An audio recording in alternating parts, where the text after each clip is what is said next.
आप देख रहे हैं डेथ फाइल।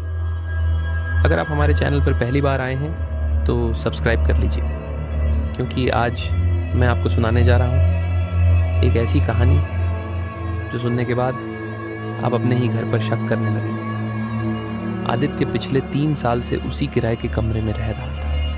एक छोटा सा कमरा, एक खिड़की, एक पुरानी अलमारी और दीवार पर टंगी एक घड़ी, सब कुछ बिल्कुल सामान्य था।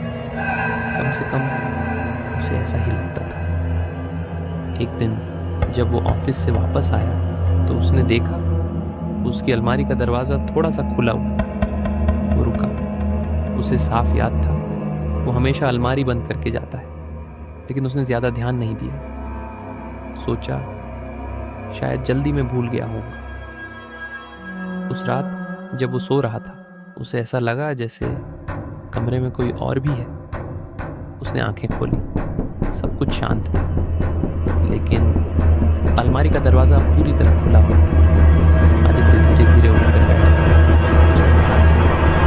अलमारी के अंदर अंधेरा था, इतना गहरा कि जैसे अंदर कुछ दिखाई ही नहीं दे। तभी अलमारी के अंदर से धीरे धीरे किसी के सांस लेने की आवाज आई। आदित्य का गला सूख गया।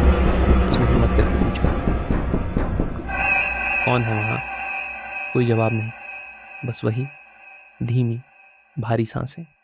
अचानक अलमारी के अंदर कुछ हिला और एक हाथ धीरे धीरे बाहर आया। वो हाथ बिल्कुल इंसान जैसा था, लेकिन उंगलियां असामान्य रूप से लंबी और काली, जैसे जल चुकी हो। आदित्य चीख पड़ा और तुरंत कमरे की लाइट जला दी। अलमारी खाली थी। उसने खुद को समझाया, ये सपना था, बस एक सपना। अगले दिन सब कुछ सामान्य रहा, लेकिन जैसे ही रात हुई उसे फिर वही बेचैनी होने लगी। उसने इस बार अलमारी के सामने कुर्सी रख दी और खुद बिस्तर पर लेट गया। करीब आधी रात के बाद उसे फिर वही आवाज सुनाई दी, थक थक, जैसे कोई अंदर से दरवाजा खटखटा रहा हो। कुर्सी धीरे धीरे हिलने लगी और अलमारी का दरवाजा अपने आप खुल गया।